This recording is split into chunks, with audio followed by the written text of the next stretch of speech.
listening to Contesting Wrestling, our first episode recorded under the conditions of coronavirus quarantine. All of us have been diagnosed with a super version of it that gives us mind powers. So that's a plus. That's a good thing.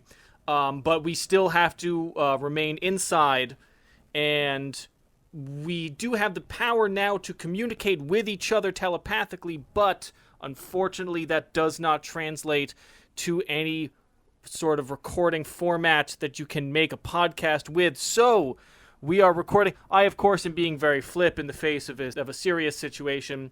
But, yeah, I don't know. This is Contesting Wrestling, the podcast where I am somebody who is not a big fan of wrestling, and I turn to three of my oldest and closest friends who know a great deal about wrestling to explain to me why I should like it. We either pick certain wrestlers and kind of do a little journey through their career, or I pick a topic or they pick a topic, and we kind of delve into it. Please bear with us. And who are you? And I'm going to get to that. I'm just going to say real quick, please bear with us as our recording, the sound is going to be not up to par today, and possibly for a few future episodes. We were all, we're recording this on March 18th, and, we were all a little taken by surprise by this. So, my name is Evan Burke. You can follow me on Twitter at Evan Burke, etc. I am Katie Vella, a.k.a. at Ref Katie on Twitter. I told Evan that the poop bucket was unhygienic, and now look what happened. At least it led to some superpowers. My name is Doc Diamondfire. I've been in professional wrestling for 11 or 12 years. I am hoping that we don't talk about the virus much because people can get that everywhere else. We're going to continue talking about wrestling. We're all recording remotely at our individual places. And, so the show must go on, and we will go on. I'm Dr. Ben Abelson, professor of philosophy at Mercy College, and a big fan of pro wrestling, which the last thing I think I'll say about the virus is, interestingly, wrestling is probably the only form of entertainment that is still going on, because the WWE, Vince McMahon in particular, is rather obstinate in the face of the social distancing measures, and Dynamite too. AEW is also doing shows in front of no audience, which I find really interesting and bizarre and surreal. It's like a bunch of robots that are still carrying out their programming after the human race has been wiped out. It's interesting to watch. There's a scene in one of the latter Hitchhiker's Guide to the Galaxy books where they discover an airplane full of people that had crashed somewhere, and all the people are still alive, and they were all still being, but they were in like stasis for deep space travel, and every so often they are roused, and the robots that run the airplane that don't realize they've crashed force feed them a few crackers and some tea, apologize for the delay, and then put them all back in stasis. And while they are roused, they're all horrified and screaming for a few minutes, and then it's just an endless cycle. So that's what I think of when you say that. Yeah, I mean, that's pretty much what Monday Night Raw has been like for the past few months anyway. I feel like wrestling without an audience kind of turns it into a weird one-act play about wrestling. Yeah. It's no longer wrestling. It's no longer the same thing, for sure. Well, I will say, Evan, we do have, I don't know if this is going to be shown, but we do have video screens of each other in our Google Hangout call going on. Evan, it looks like you're talking into like a burlap sack. I kind of, and this is my improvised pop filter, is a tiny burlap sack actually that I did own. I should really run you up your mic one of these days. Evan, I think you have a party crasher. Oh yeah, Bashir is really involved, wants to get involved here. Sorry, is this better? Bashir, you're adorable, kitty. We can see less none of this you is now. causing a problem. Look, you can either hear me or you can see the cat. Right now, I can just sort of see the lights on your ceiling. I need to get an actual a webcam set up so as to make this better. But hey, you know what? We're all learning, and that's what's important. Yeah, no, this is going to be a little rough, and that's okay. I'm already going crazy. So, all right, well, let's talk about the episode, this episode. regarding this episode, what's up? What's up, indeed. Oh, yeah, I was going to start by singing the whole theme and then getting Evan to say what's up. Hey, Evan, you can get with this or you can get with that. You better get with this because this is where it's at. What's up? What's up? We didn't actually show Evan much of him singing. No. You're supposed to say what's up now, Evan. What's up? What is up? So, well, we'll get to that. We'll get to what's up. I mean, what's up is contesting wrestling. Yeah, what's up is that we decided to look a little bit into the career of one Ron the Truth Killings, one of the most underrated wrestlers, really, in modern wrestling, if not the history of wrestling. He's always been fantastic in every role he's ever been given. Ronald Truthman Killingston. AKA R-Truth, as he is called in the WWE. So officially, by the way, welcome to Contesting Wrestling Pantsless Edition. Yes. None of us are wearing pants. You should all know that. That is the truth. As a philosopher, I am primarily concerned with truth. That's a big thing with us. Just had to put that out there. Really notice how we all normally have to travel through society somewhat to get to the place in which we record. And so we... Not Ben. Not me. Yeah, that's Ben just stays at home. And we often have to tell him to wear pants. We often have to remind him that is part of the social contract. Often we get into the recording studio where we all record, which is in off his bedroom, and he's just clearly fart boxed the studio before we got there, and we all have to take turns smacking him for drowning us in his farts. Also a shoot, and also what gets me off, so it works. Beautiful. So yeah, I had never heard of Ron the Truth Killings before. I had never, I don't know how famous he had or hadn't gotten in the WWE. I guess he was a little more noteworthy, at least at one point, than I ever thought, at least enough to, headline a pay-per-view at one point. But, I think you guys sort of pushed him as, you're going to really appreciate how funny he is, the natural talent that this guy's got. And yeah, I was really impressed watching him. Yeah, we'll probably do more of his humorous stuff when we do our premium episode, but he also, these days he's almost exclusively a bit of a comedy act, and there's nothing wrong with that. But as we'll get into today with the stuff that we watched, he can get serious with the best of them also, and he's really the total package. A sort of complaint that I have is that they've sort of pigeonholed him as a comedy act when he can really do a lot more than that. Yeah. He's incredible. Yeah, whenever they have given him an opportunity to do something serious, he's knocked it out of the park. Though, I think, I'm a little bit ambivalent about this match with John Cena from WWE Capital Punishment 2011, which I thought I picked because that's the one main event that the WWE has ever had him in. The one time when they really went with his character as something serious. And I feel like the match wasn't that great. And I'm not sure exactly why. I'm not sure if it's that they sort of limited what they could do there or... we both have things to say about it. But Evan, what's your theory? My theory is that it's more of a Cena issue. So, John Cena generally has the problem. He is simultaneously the underdog and the overdog. That can already make his matches sort of frustrating. And then I feel like to then have R-Truth as this guy who was, the underdog, coming after the king, there was this weird double underdog energy that sort of canceled the whole thing out, and it kind of made it hard to understand what the psychology of the match was even supposed to be. That makes a lot of sense to me. I think part of the problem here is that given this story, Truth really shouldn't be the heel. Because he's telling the truth. He has sort of been held down this whole time. There's some, racial connotations to it that they kind of try to mute a little bit in certain ways. But no, I was cheering. I wanted Truth to win the title there. Me too. Oh, yeah. I have this theory too. I mean, R-Truth is an incredible wrestler, but it's very hard to have a match with somebody that you can't see. Well, one of my long-standing theories about John Cena is that, if he goes for the 5-knuckle shuffle and he bends over and does the "you can't see me" pose, and you have the wherewithal to kick him in the face, Like Daniel Bryan. right, then you can see him. Daniel Bryan can see him. Randy Orton can see him. Truth couldn't see him, and that's a major disadvantage. Randy Orton historically is always the only one that can perpetually see John Cena, I feel like. Since the beginning of their career. That's why they've had so many matches. Edge was usually pretty good at seeing John Cena, too. He figured it out. Yeah. But Cena's powers of invisibility weren't... I choose not to recognize John Cena. You can smell him. Yeah, I am. especially deep into a match. I can taste John Cena, despite how much I would like to not be able to taste him. But yes, And you can certainly hear him. unfortunately. Yes. But so, and the other thing is, Truth in ring, I think, is way better as a face.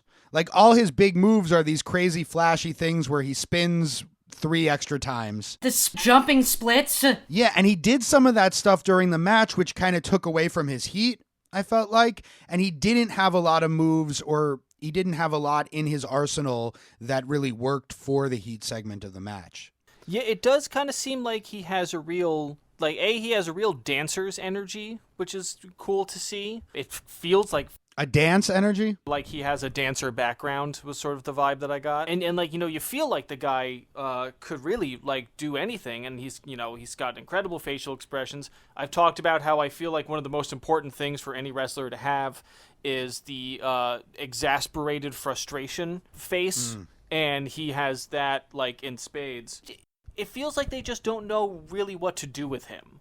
This feels like the WWE's problem. The character, the storyline he had at the time was brilliant. So he's supposed to get a title shot, and then he kind of gets screwed out of his title shot by John Morrison, and he starts to think that there's this conspiracy against him. Like, he's being held down for whatever reason. And again, there's some iterations that it's racially motivated. And then he starts talking about Little Jimmy. And Little Jimmy stands for, the little kids who love John Cena. I was wondering what that Little was. Jimmy's hero. And, oh yeah, you do it for Little Jimmy and you sell him all of this merchandise. And it was this great thing. And then once this program with Cena was over and they made Truth into a comedy character again, they made Little Jimmy his imaginary friend. So they turned it from social commentary and made it into just a cheesy gag. The funniest thing about that I found is that they eventually dropped that from his character, and then they asked him why, and without missing a beat, he's just like, Little Jimmy went off to college. But he was doing some hardcore shit during this time period. He first started talking about Little Jimmy, he came out in a fucking Confederate soldier outfit. Yeah, no, they didn't shy away from that too much. But then, they made sure to show a lot of black Cena fans, right? So that it wasn't so clearly divided along racial lines. Non sequitur of anything. For this entire time, since we are visible on camera, I haven't been able to see anything under Evan's nose. I like to think that not only has he pantsless this entire time, he's just been slathering himself in baby oil. Oh, yeah. I mean, Well, he's trying to understand wrestling. it is. Look, oiling yourself up is clearly a really important part of wrestling. There's that. There's presumably other things that are important, but I'm really mostly focusing on the oiling of myself up part. Yeah, no, I'm just really awkwardly trying to hold my phone and the recorder in a place where everybody can hear me optimally, and it turns out to be so this way you guys can just see my forehead. Your phone and recorder in one hand, your balls in another. I get it. I've got all 8 hands holding different things. Listeners might not know that I am an octopus-human hybrid. There's a video game where you're like an octopus in the clothing of a nuclear family dad. Octodad. And the whole game. Octodad, yes. And the whole game is you have to not blow your cover, even though you're obviously an octopus in a human suit. Oh, and the whole sounds game is because the controls are based around how hard it is to be an octopus in the normal world. It's very clearly a metaphor for new fatherhood. And just feeling you're entirely discombobulated. It's actually a very fun game, although it does get old very fast. So, he was talking about how his whole career he had been rapping and dancing. He had been basically like a walking minstrel show, was the idea. And, he was sick of it. And he was sick of trying to make the fans happy by, shucking and jiving for them. That was actually a phrase Shucking and jiving. that was a phrase that CM Punk used to talk about Brodus Clay, I think, right around here. And I think Truth picked up on that a lot. And he says to Eve Torres before the match, he says, "Nobody knows who I am anymore." And he keeps adding faux shizzle to the end of his sentences. I was wondering he's about like, that. yeah, I'm still playing the silly black rapper gimmick, who I have to say these things. And I find it interesting. Some friends of mine pointed out to me that nowadays he plays this kind of stupid gimmick where it's like he doesn't know what's going on. And they pointed out to me, they're like, what he's doing in that gimmick is the character he's acting like is like a blonde bimbo kind of idiot archetype.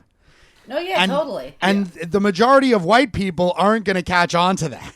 They're not playing him off as dumb. They're playing him off as somebody who just makes a lot of mistakes, which is different. He doesn't know what's going on. Well, it kind of seems like he has the problem that because he has better comedic timing than the vast majority of wrestlers, that sort of winds up pigeonholing him. So even though he is also really good at a lot of other things and has this whole wide range of shit he can do, because he can do that in a way that is, I feel like he's considerably funnier than most of the other, has considerably better timing than most other wrestlers.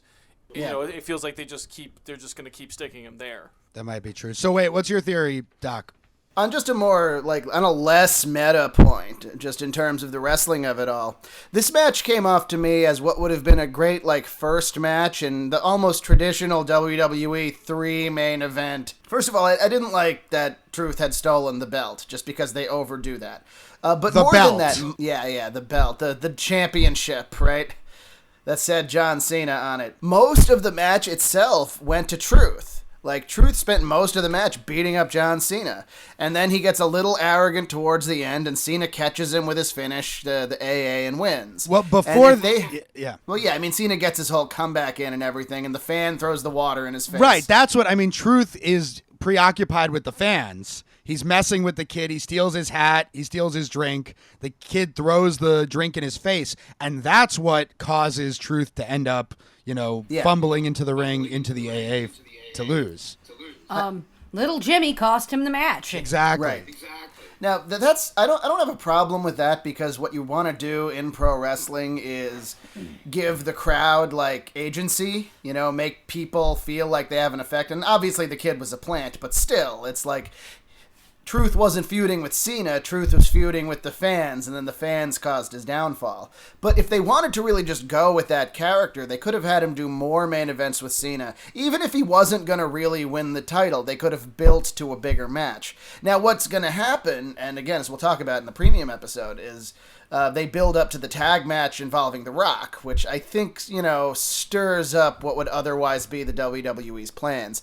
So they keep Truth in the top mix, but they don't give him any more main events like this. And I think that's why it didn't work. It was incomplete. There was nothing fundamentally wrong with it, but the whole program was just incomplete. What's he doing now? Well, we'll talk about that a bit. He's been, I don't know if he is currently right at the moment, but he's been the 24/7 champion.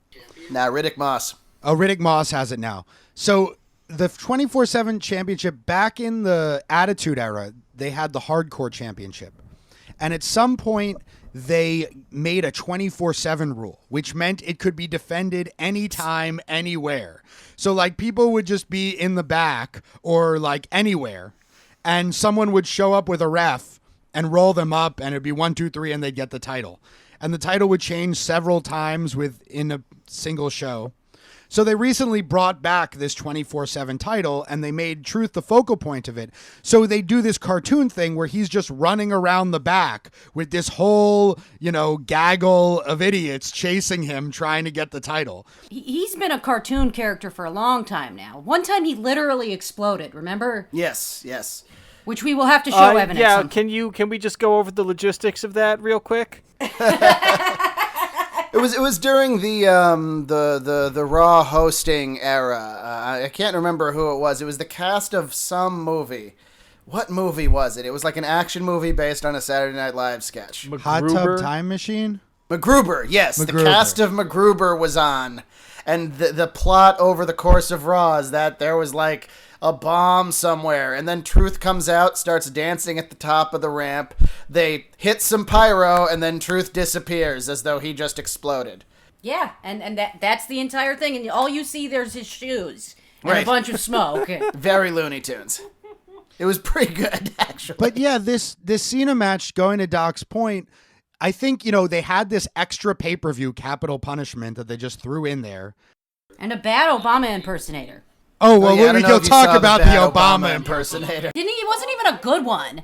I saw some of those sketches like listed in the on the card, and I did not watch any of it. I did take some issue with the fact where at the beginning they were like, here in Washington, the birthplace of propaganda, and I was like, I don't think that's historically accurate.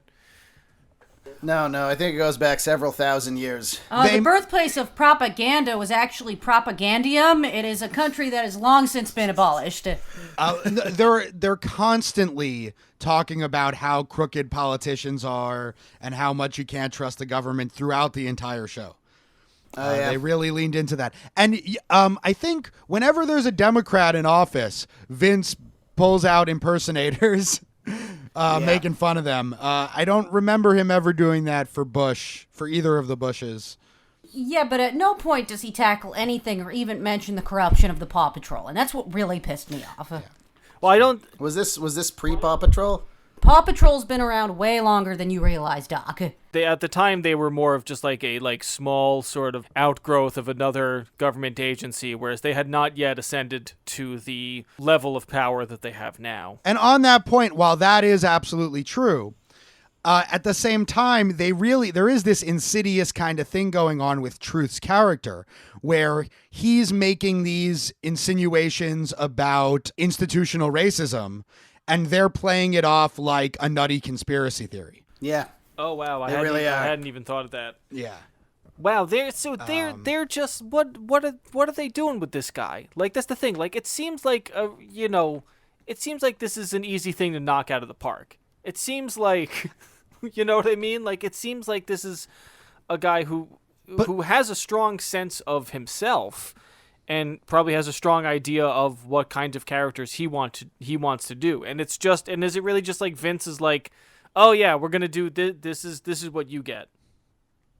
You're going to team you up with Carmella in mixed match challenge, and you'll have 7-second dance breaks in the middle of your match. I will say I enjoyed that more than almost anything we've watched so far. When they fought the Bollywood guys, like that was actually my favorite individual thing that has happened in the WWE thus far. But that's just the thing, though. That's just the thing. It's not like it's easy to say, oh, they're relegating him to this stupid crap. But this stupid crap has gotten him more over than any of his serious stuff ever did. More consistently, for several years, he's making money off of it. Apparently, they love him. And I mean, they've been having him do variations on this act for so many years. He's on the show every week. It's not like he's like not being used. It's frustrating, though, because even going back to the NWA TNA stuff, so one of the other matches we watched was Ron the Truth Killings against Ken Shamrock for the NWA World Title at NWA TNA number 8 back in 2002 when they were doing these like bi-weekly or weekly pay-per-views. Weekly. And even then, the crowd is totally behind him in this match. And yet, he is the heel. You might not be able to tell, but like from the way they work the match and also just reading up on it, he was still totally programmed as the heel for this match. Really? Well, he was definitely the black guy complaining about racism in front of the white guy Nashville audience that they had there. Right. But the white guy Nashville audience was behind him because obviously they were. He was great. And he was better than Ken Shamrock. Clearly he's carrying Ken in this match. Yeah, Shamrock had great intensity 3 or 4 years before this. As the card at the beginning, or like the title thing that they put up says, Truth has something to prove / hungry. Truth hungry. Classic TNA. Literally classic TNA at this point. Yeah, I'm actually surprised to learn that clip was 18 years old. Dude is still in good shape. You see Dude, Shamrock? he notoriously does not age. Yeah, there are specifically memes that people have made of him 20 years ago and him today and how little he has changed. Speaking of abs, But- can Shamrock's abs look fake? I understand that that's not possible, and that's they Right. are likely his real abs, but they just don't look. It looks like he's using someone else's abs.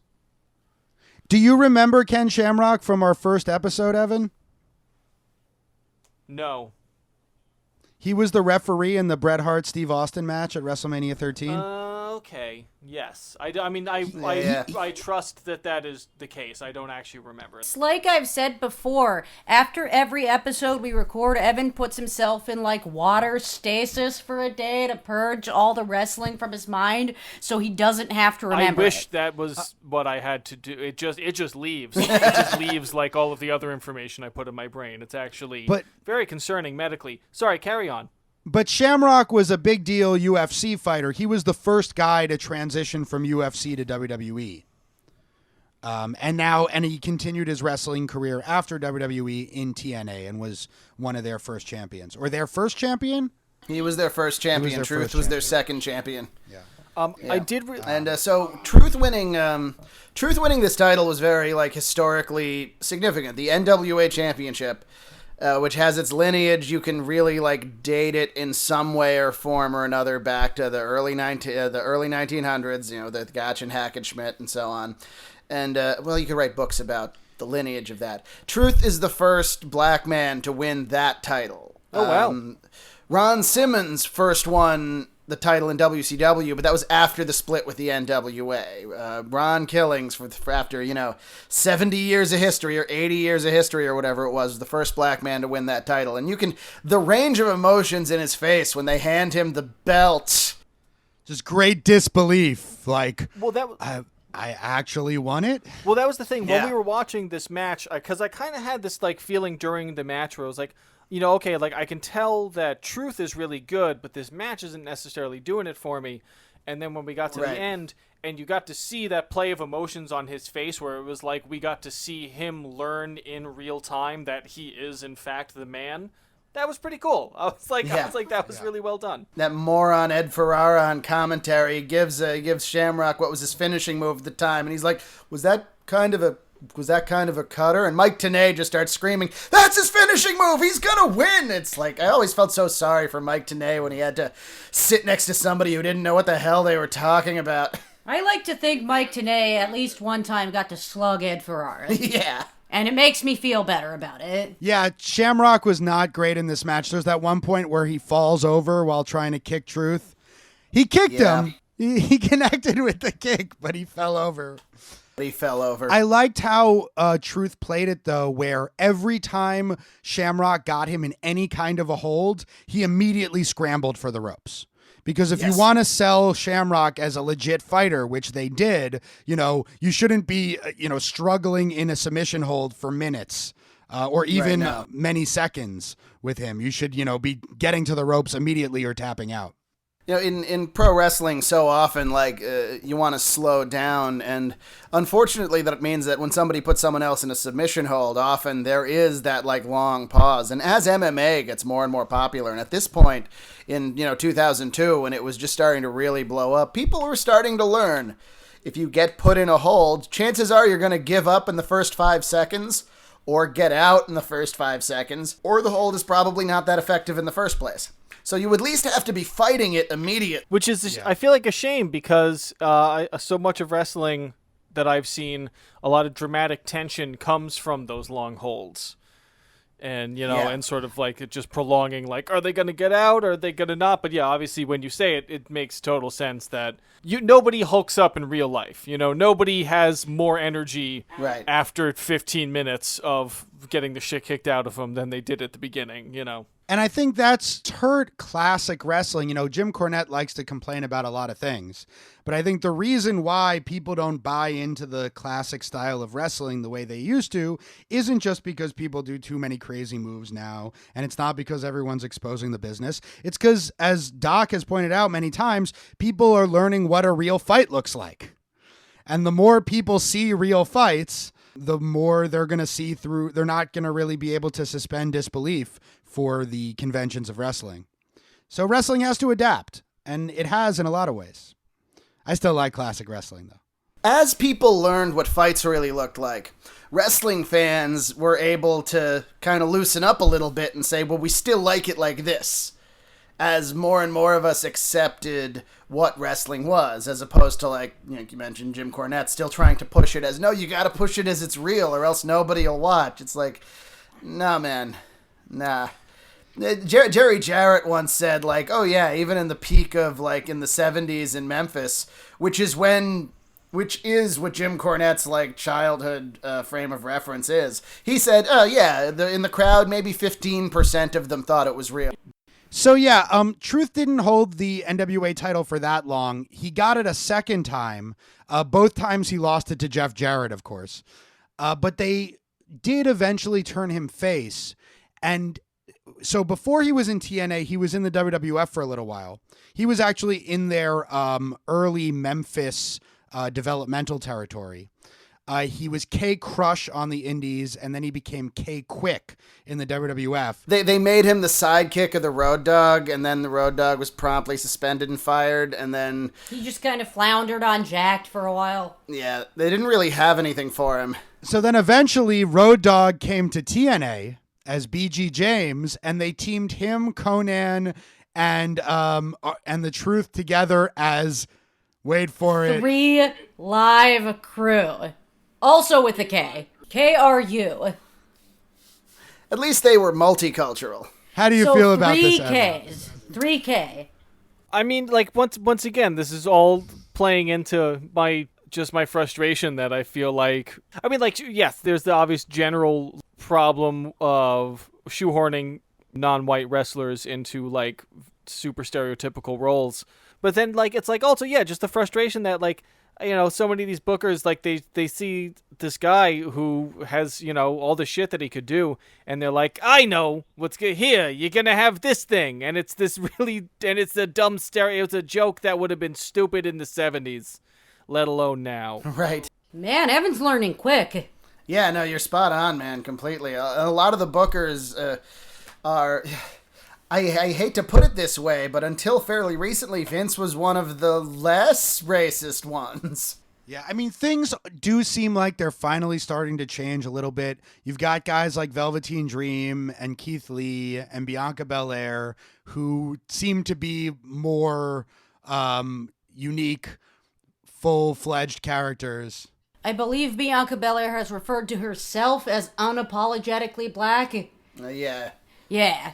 Yes. Well, they're very much more in tune with modern black culture. I don't want to speak too much on modern black culture because I'm not black, but I do know that they are more in touch now than they used to be. Now, of course, all 3 of those people I mentioned are still on NXT, and we'll see what happens when they go to the main roster and are under Vince's auspices. I haven't met... NXT is the main roster, dude. Well, Yeah, I don't think there is any more main roster like that. It's on TV. It's a main show. I have a I hope meta that's the wrestling case. question. Yeah. So when I, like, what is the gulf between reality and my perception here? Because it feels like wrestling was a thing that, like, overwhelmingly white people liked. But then also in my experience of it growing up, like, maybe I was just in New York, but wrestling seemed to be something that actually, like, maybe was 90% dudes were into, but, like, seemed to cut across a lot of, like, racial and cultural boundaries. in the late Yeah, 90s. it really... Especially. It really was never like just for white people. Although you're right, in the 90s it did become very heavily just men. But it did cut across cultures and racial divides, you know, across the country in terms of the fandom, for sure. I think a lot more people of color started to watch in the late 90s too. And I think that had a lot to do, well, I'm not sure. I mean, that had a lot to do with, I think, a lot of different things. One of which might have been The Rock. I don't know. And the Nation of Domination, which we have to talk about at some point, which is fucking amazing. It could be something like, I mean, you know, I feel like I never saw, you know, the general metal fan base diversify in the way that wrestling did. And maybe that really is because there were in the late 90s, a lot more people of color wrestling who like were real fleshed out characters and not like one-off jokes and like were superstars in their own right. And it's not, I don't think it's just a representation thing. I think it has to do with the content, where up until the late 90s, it was still really directed at, suburban white people, or like, Yeah.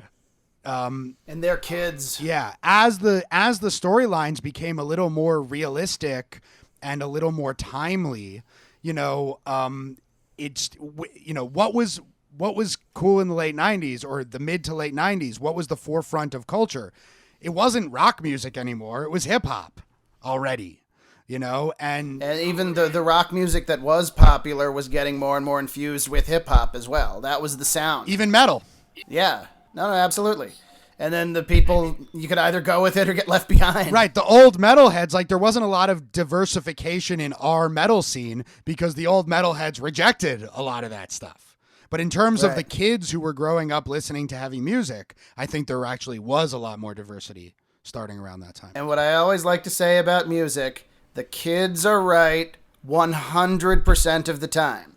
If you're an older person and you hear what the kids are listening to and you think, well, they're clearly wrong, you're wrong. Am I out of touch? No, it's the children who are wrong. Right, it's the children who are wrong. Because it's for them. It's always for them. And if they like it, they're right. Yeah, like 100 Gex. 100 Gex. Yeah, we listened to them in the car on the way to that. Oh, yeah, that was great. I meant to re-ask you what the name of that band was. That was really cool. Yeah, go check out 100 Gex, Gecs. It's like the most hyper modern pop music I've heard at this point, and I like it. Is that part of the genre hyper pop? That's what it came up as on Spotify. That's Okay, how I found I've it. heard of this genre of music, but have not actually checked any Cool. of it out. And I think the people who make it made it entirely over the internet too, like we're doing this podcast. The newest thing I keep hearing about is Paw Pop, which is done sampling exclusively clips from the Paw Patrol. Well, that's just meant. That would have to be music because you can't see their leader. That is the true Diabolus and Musica. Well, that's actually just there for people to play their children, so their children learn to become subservient, and will bend the knee to future empires without much resistance, because that's the entire purpose of the Paw Patrol. So we have a third match, everyone. We have a third match. So I'm pretty sure Diabolus and Music is a Slayer album, right? well, yeah, it's also like the tritone, the like yeah, no, I know. And Evan knows better than either of us, so there you go. But fans don't. what the original Black Sabbath song Black Sabbath from the album Black Sabbath, the riff is basically just that, and so is the basis of all metal, I guess. I do like how, And blues. maybe some listeners are frustrated when we stop and explain our references, but as you guys pointed out to me very early on when I was like, what's up with wrestling and like why do fans tolerate so much bullshit? And you guys were like, well, a lot of people who like wrestling don't know about other things. And so I think based on that, it's good for us to stop and explain some of our more obscure references. You guys should check out this new album, Black Sabbath by Black Sabbath. It came out, 50 years ago. Guys, I found this album that dropped the other day that slaps. It's called Sgt. Pepper's Lonely Hearts Club Band by the Beatles. The kids aren't going to remember a name that long. Beatles. What, like the insects? No. No? They spell it with an A. Yeah. Baatles. Oh, like a battles. beat. I don't know if wow. That's really I clever. don't know if you can have a thing that's based on wordplay and still slap at the same time. I'm skeptical. I think it of would that. be funny if somebody came up with a band called the Beatles and then just spelled it like the insects now. Right, so I think you were trying to point us at a third match. So there's a third match, everybody. Speaking of the Beatles, one of the, greatest assemblages of individuals in the history of music, we have one of the greatest assemblages in the history of pro wrestling, The Truth and Carmella as a tag team. Oh, yeah. I really love Magic. their vibe together. Like they really feel They like clicked. I feel like I'm watching a movie where like there's like a dance competition to save the rec center, like the prize money for the dance competition is exactly as much as they need, and so I feel like they're like the two plucky leads in this dance competition movie. By the way, Evan, Carmella is the princess of Staten Island. That's her deal. Oh, well, now I believe we should overthrow her regime.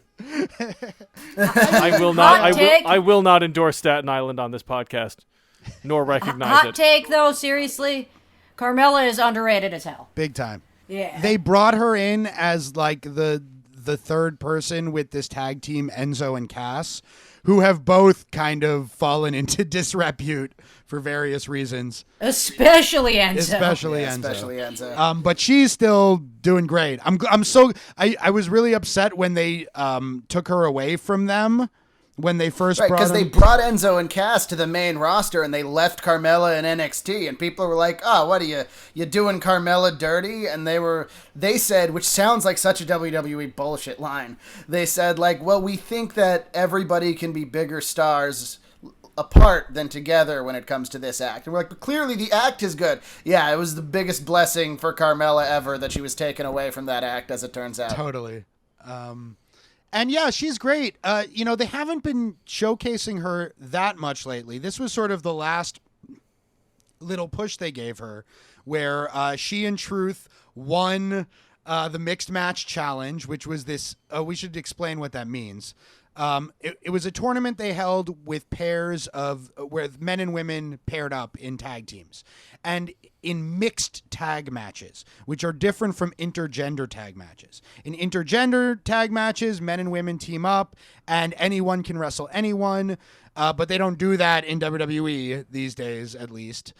So instead, they have mixed tag team matches where only the men can wrestle the men and the women can wrestle the women. So if someone tags out, the other person sort of automatically tags out as well. And it's really kind of clunky.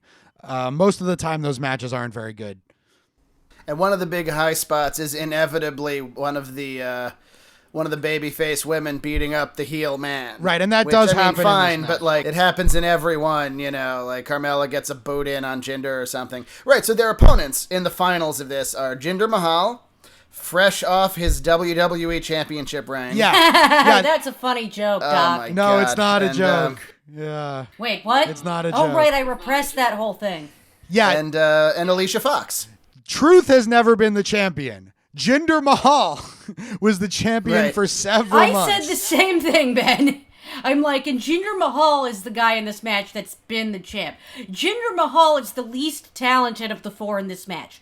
There. Oh, yeah. I said it. Even Foxy is better than him. Foxy has gotten pretty good over the years. She's been there long enough. I mean, she should I have. believe they officially kind of forced her into retirement finally Yeah. recently. I mean, that's a whole story in and of itself. She's had her issues. I don't want to drag her through the mud because I really like Foxy, but like she's officially, I believe, retired now. But she got really good by the end. I really always thought she was way better than people gave her credit for. She still has my favorite Northern Light suplex. Who are the two Bollywood guys? The Bollywood boys, the Singh brothers. They're actually Indian. And the WWE brought them over as a tag team of boys from the area. And they have good character. They're not actually very good wrestlers, but you can learn. I really enjoyed that short bit of them coming in and dancing. It is fucked up that given the history of the WWE, we do have to specify, oh yes, those two characters that their theme is that they are from India and are cultural representations of a famous Indian product. They are in fact Indian. Don't worry. They're not just two Italian guys. Jinder Mahal himself is Canadian. Right. He is of Indian descent. Sure. But they actually, so speaking of Jinder being Indian ethnically, they gave him the title pretty much just because they had done this huge expansion into India of business at the time. And they were like, oh, well, it would be really good for our new business expansion in India if we had an Indian champion. And I mean, that's cool. Like, he's a good heel, I guess. Like, people didn't like him. They wanted to see someone beat him for the title. But in terms of just, I don't know, overall talent. The problem was I did want to see someone beat Jinder Mahal for the title, but I didn't want to see Jinder Mahal. I mean, it's hard. We've talked about this before, you know, having heels get real heat these days. Sometimes you have to just make them suck. Yeah. The other thing with Jinder is that he had come back after being gone for a while. And before he came back, before he left, he was pretty much a jobber. He was like the lowest level of jobber. Yeah, so He was in the 3-man band. Right, and he was like the third man in the 3-man band. Right, because you liked Heath Slater, and Drew McIntyre always had a lot of potential, but couldn't quite put it together, which he has now. And then there was Jinder. He left almost no impression on me whatsoever. He did Yeah. very Welcome little to of the note club. in this match. I mean, he was fine. Well, when he came back, he had lots more giant muscles, Yeah. and that helped him a lot. I thought Carmella and Alicia's stuff was a little clunky at times, but was mostly pretty good in here. Again, the aforementioned Northern Light suplex that Alicia does is a thing of beauty. Her bridge is incredible. Yeah, awesome bridge. I did always love that axe kick she did that looked like it was literally about to murder someone because it was. Yeah. I really like Carmella's finish, the Code of Silence. I'm not sure what that means, but it's a cool looking submission hold. That's what she beats Alicia with here. I think it's supposed to be like an Italian-American mob reference. Yeah, I think isn't the Omerta, isn't that like a translation of Omerta? Is the Code of Silence or something like that? Yeah, I think so. So, Code of Silence is a reference to silence, the reaction you get from anyone when you tell them you're from Staten Island. That's not true. Sometimes people fly into a rage. That's you, Evan. So the upshot of this whole mixed match challenge, the first year it was kind of cool. Every team had their own charity, and then the winners got a bunch of money donated to their charity, which seemed a little weird given that it's predetermined. Like they had already predetermined which charity was going to get the money. But this time, I guess they decided that people, you know, weren't invested enough with those stakes. So they made it that the winners get the number 30 entry in their respective Royal Rumbles, which I hope, Evan, after watching quite a few Royal Rumbles, you understand that that's a pretty big deal. Oh yeah, 30 is right? That gives you quite an advantage. huge. Is almost cheating. Right. Despite the fact that it took until 2007 for someone to win from 30. And then the other thing that they get for winning the mixed match challenge is an all expenses paid vacation anywhere they want. And this is really the fucking punchline of the whole thing, at Truth's expense, is he comes out and, you know, it turns out he went ahead and submitted their request for their trip, and he wanted to take a trip to beautiful Stamford, Connecticut to visit the WWE headquarters, to the chagrin of poor Carmella. That part was fucking great. Yeah, everyone's reaction. That like the punchline landed perfectly.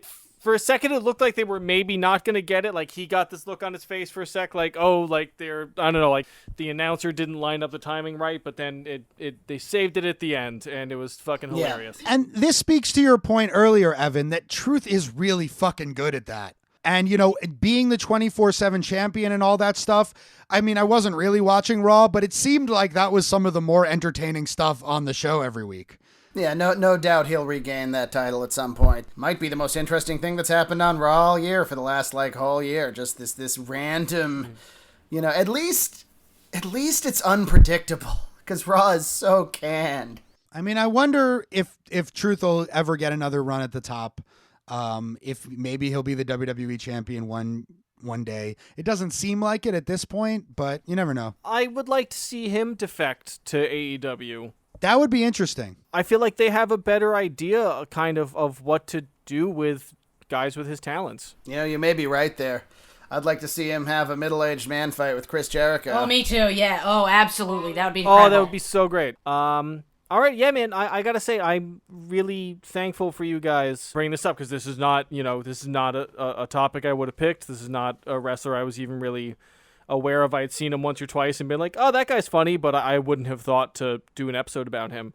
And yeah, I really like these matches. he really hasn't gotten his due, and it's hard because even with these matches, like, they're entertaining. I think actually watching them, I enjoyed the mixed match challenge match the most of the three. Yeah, I think I would agree with you on that.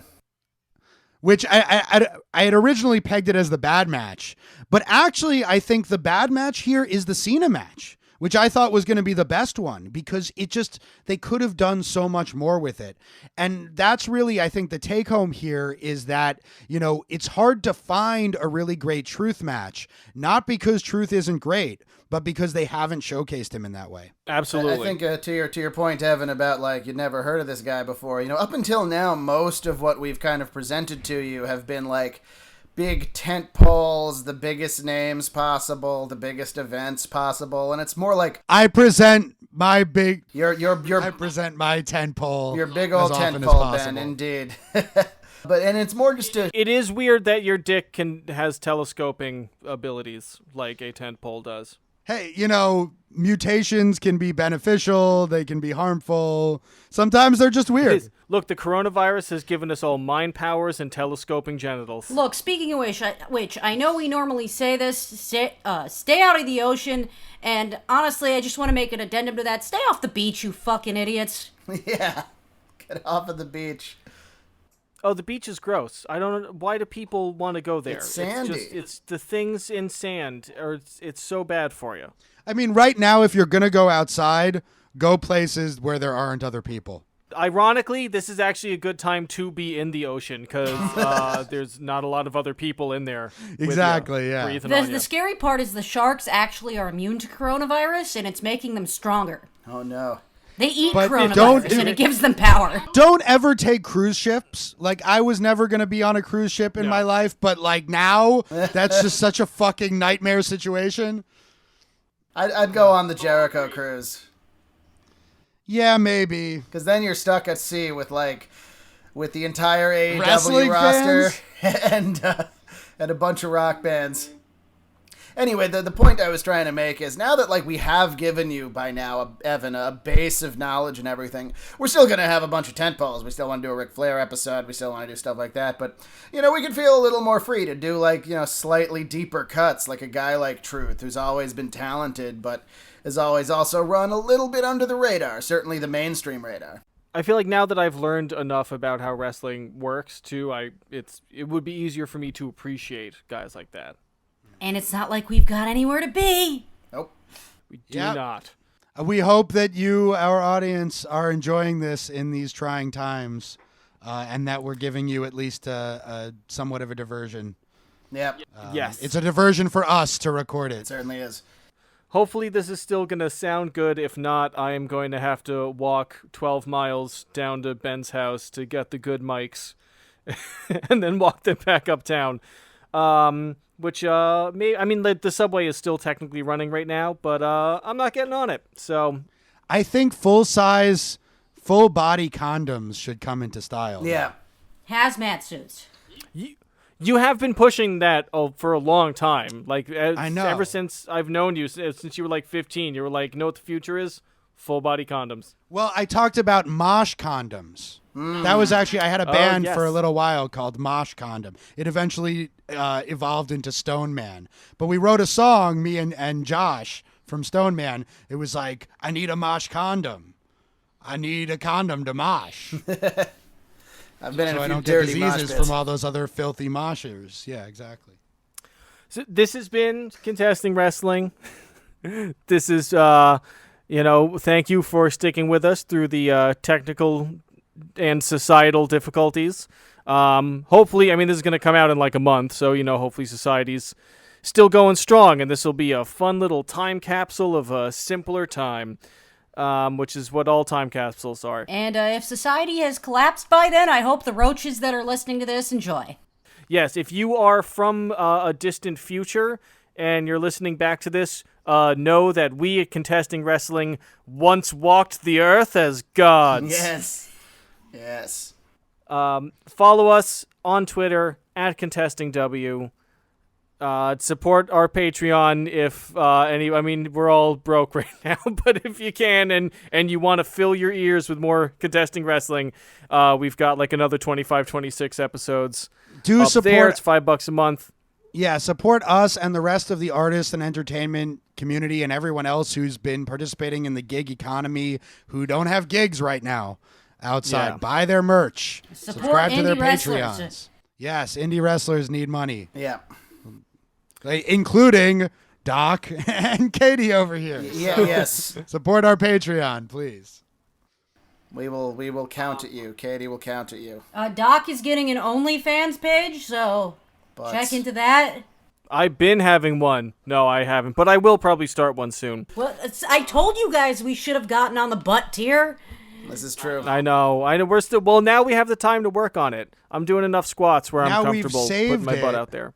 And it'll be a big deal when it comes out when we need it. Yeah. Good call. Yeah. Alrighty. This has been Contesting Wrestling. We love you. Thank you.